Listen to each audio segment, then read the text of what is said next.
Bonsoir tout le monde, mon nom est Raphaël et on va parler de Big Brother Célébrité. L'épisode 38 a été diffusé ce soir et on va s'en parler. Donc l'épisode 38 du 2 mars 2021 était l'épisode de la cérémonie des nominations de la semaine de patronat de Kim. Donc on allait savoir qui allait être en danger cette semaine et qui allait avoir une chance de peut-être se battre pour la rédemption à la fin de la semaine. Parce que oui, dans l'épisode d'aujourd'hui, on a un peu plus compris le fonctionnement de la rédemption qu'avait annoncé Marimé lors de l'émission d'élimination de ce dimanche. Donc, sinon, c'était pas tant un épisode intéressant tant que ça, en tout cas d'un point de vue stratégie. Il s'est pas passé grand-chose, fait que je pense pas que ça va être un vidéo très très long et très complexe aujourd'hui, parce qu'il y a pas grand-chose à analyser en termes de stratégie. Mais il y en a quand même eu quelques-uns. Il y a quelques éléments que j'ai pris en note que je considère important de mentionner. Donc, c'est ce qu'on va faire ce soir, tous ensemble. Et donc, on va pas plus attendre et on va aller directement au cœur de la vidéo. L'épisode de ce soir a commencé par une discussion entre Jean-Thomas et François qui discutaient du fait qu'ils sont rendus dans le Final 7 et que, sauf gros problème ou sauf revirement inattendu, ils vont se rendre au Final 6 parce que les chances que Kim les nomine cette semaine, soit dans la nomination, dans la première nomination ou si un veto est remporté, sont extrêmement minces. Donc, pour eux, leur chemin vers les 6 derniers est pratiquement assuré. Mais considérant ça, ils essaient de voir quel serait leur plan pour la fin de la partie et quel est l'impact du fait que Kevin a toujours l'option de peut-être aller avec Camille si jamais les choses vont pas bien. Puis, on voit François être quand même irrité du fait que Kevin ait encore un plan B en Camille. Parce que selon lui, sa loyauté devrait être simplement et seulement à leur côté de la maison. Puis c'est sûr que tu veux pas qu'un de tes alliés considère de se retourner de bord. Tu peux pas vraiment empêcher le fait que les gens peuvent se switcher de bord. Si tu leur enlèves leur agentivité puis leur pouvoir de décision, ils vont pas vouloir plus travailler avec toi. Fait que c'est sûr que je comprends pourquoi François trouve que c'est problématique, le fait qu'il y ait un plan B, mais en même temps, c'est logique pour lui d'en avoir un parce que tu veux essayer de te garder le plus de cartes possible.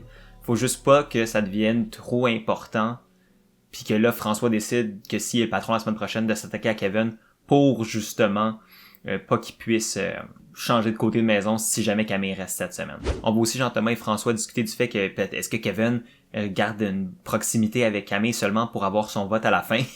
Puis tu vois juste Jean-Thomas dire je pense pas que Kevin pense au vote du jury à la fin. Fait que ça prouve à quel point il pense pas trop que Kevin est un danger en termes de dans le Final 2. Fait que peut-être que Jean-Thomas pourrait être tenté d'amener Kevin à la fin, puis ça serait pas fou non plus, tu sais, autant que je disais les arguments qui seraient valides pour que Jean-Thomas essaie d'amener Rich, autant le scénario est tout aussi valide avec Kevin, parce que surtout en plus avec la situation de la semaine passée, avec la discussion autour du troisième avantage de la boîte mystère, tu sais, Kevin s'est pas fait d'amis dans la maison tant que ça non plus. Fait que entre Jean-Thomas et Kevin qui risque de gagner un Final 2, probablement Jean-Thomas, pour lui ça serait logique d'essayer de l'amener là. Mais ça dépend aussi à quel risque, parce que si Kevin décide de flipper de bord, peut-être que le fait de vouloir garder Kevin pourrait nuire à Jean-Thomas aussi. Puis non seulement ça, mais t'as vu François mentionner que lui il avait pas encore commencé à penser au jury final, puis au vote, puis tout ça. T'sais, je sais que François c'est un cas particulier considérant que 1, il est millionnaire, puis 2, il a l'air de... il joue la game pour de vrai, mais il a pas l'air de vouloir la gagner nécessairement non plus, puis c'est ce qu'il dit depuis le début.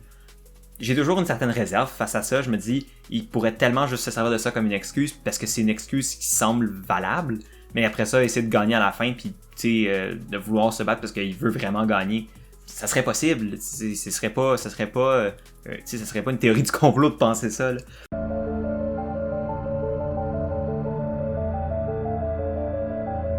Le fait qu'il pense pas au jury, puis à comment le jury va voter, selon moi c'est une grave erreur s'il veut réellement gagner la game. Pour moi, quand tu joues à un jeu comme Big Brother et Survivor, faut tout le temps que tu penses au jury.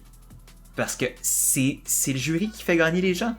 On peut penser à Russell Hantz à Survivor. Le gars était une bête de stratégie, mais c'était un individu exécrable. Fait qu'il a perdu 2 fois en finale. Aussi simple que ça. Désolé d'avoir spoilé, mais le gars avait une game sociale atroce. Puis je suis pas en train de comparer la game sociale de François et de Russell Hantz, parce que c'est 2 autres niveaux, là. S'il y en a qui trouvent que François est machiavélique, vous avez jamais vu Russell jouer. Parce que ce gars-là est horrible à avoir dans une... si tu veux pas être dans une émission de télé-réalité avec lui, ça va juste être pas le fun. Mais c'est vrai, tu sais, de pas penser au jury est le meilleur moyen de perdre à la fin.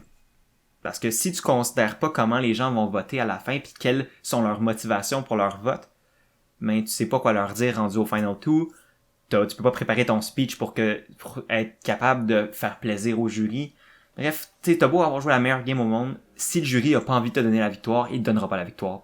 Ensuite, on est arrivé dans une courte saga qui s'appelle les First World Problems de Camille, où Camille a juste parlé de ses problèmes dans la maison, genre le fait que Max et Rich ronflent comme des machines, le fait que, tu sais, se maquiller dans la vie, puis prendre sa douche, puis s'entraîner, ça marche pas ensemble, puis c'est le gros drame. J'exagère, elle exagérait probablement aussi. Ça a pas servi à grand chose. Je trouvais ça un peu long, je vais être bien honnête. C'était pas plus comique qu'il faut non plus.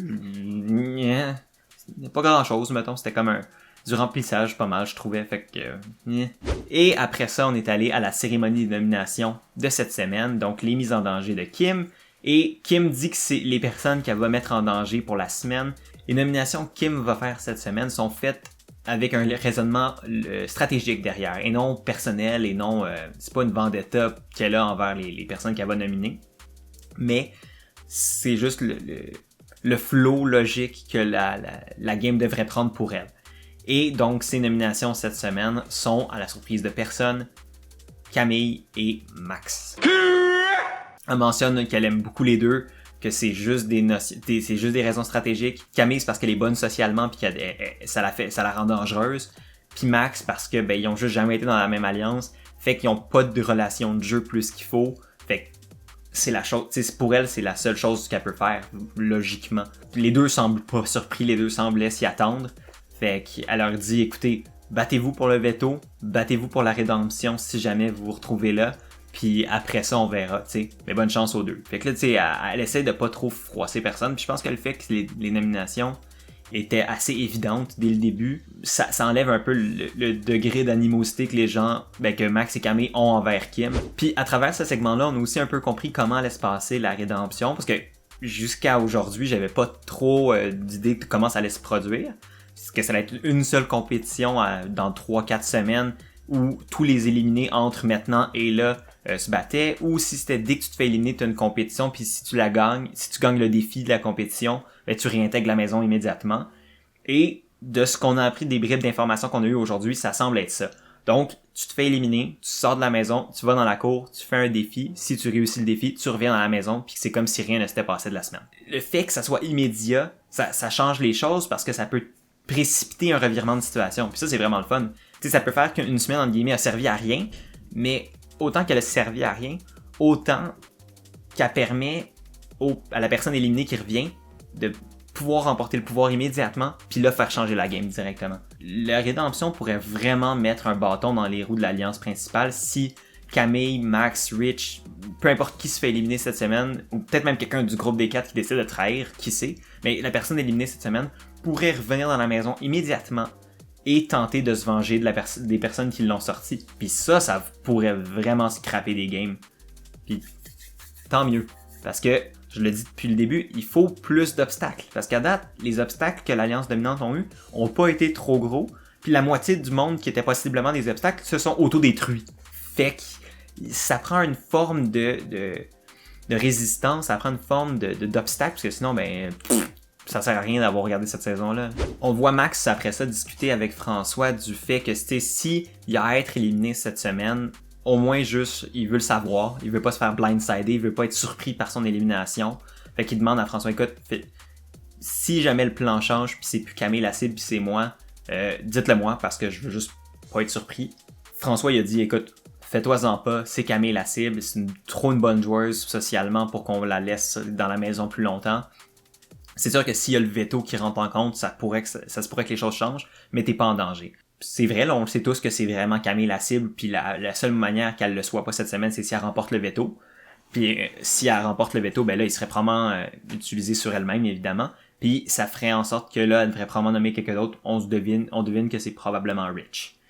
Puis là, Maxime deviendrait peut-être la cible, mais en même temps, comme je le disais hier, entre Max et Rich, il pourrait décider de sortir Rich si c'est lui qui se retrouve sur le bloc la soirée de l'élimination.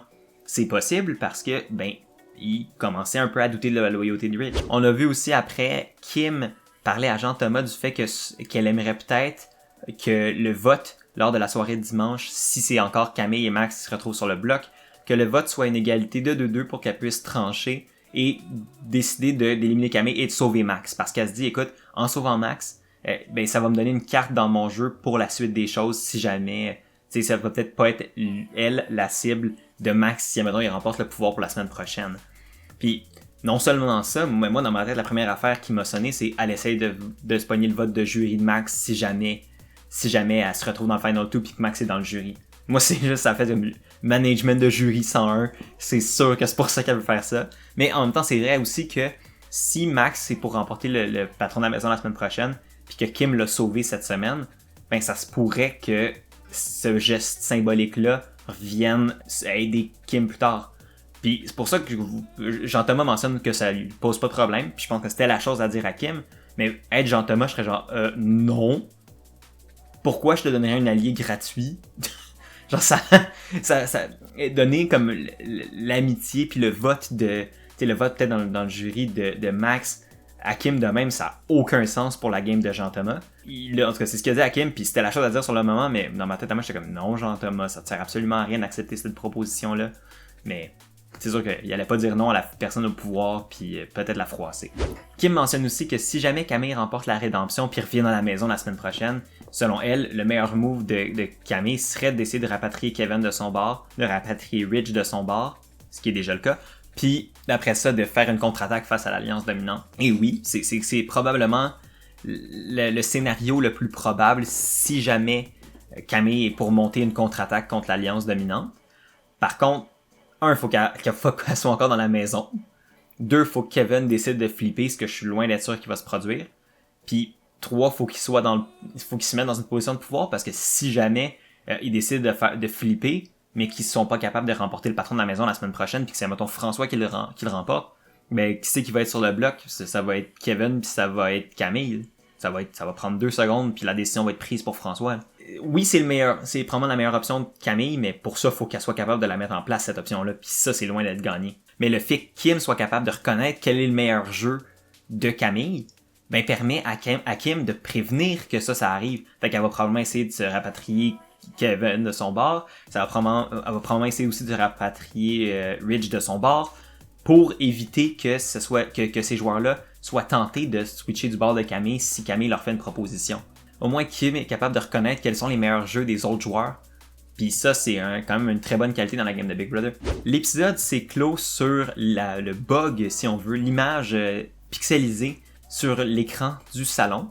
Puis on a vu tous les joueurs aller regarder, étudier l'image, puis se demander qu'est-ce que c'est.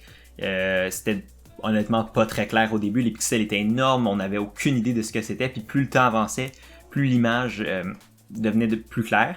Puis là, t'as vu des joueurs commencer à avoir des idées puis à se précipiter au confessionnal pour mentionner qu'est-ce que c'était.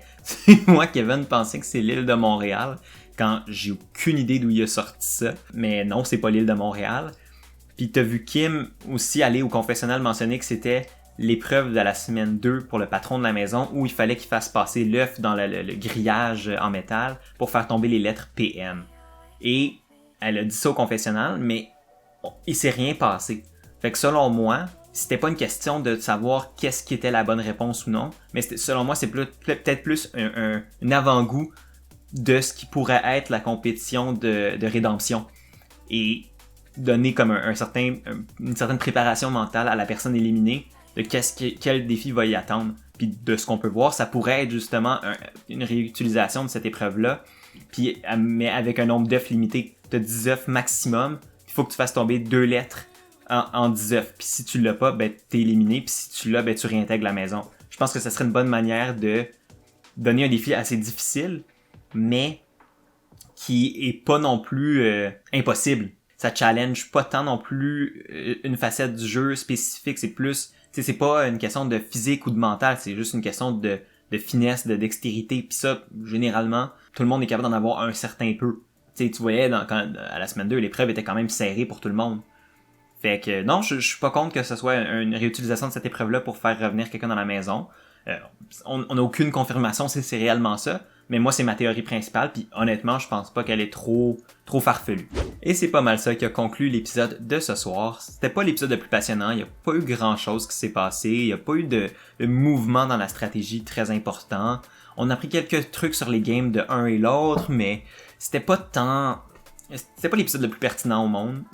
Honnêtement, on aurait pu faire 100, dans un sens.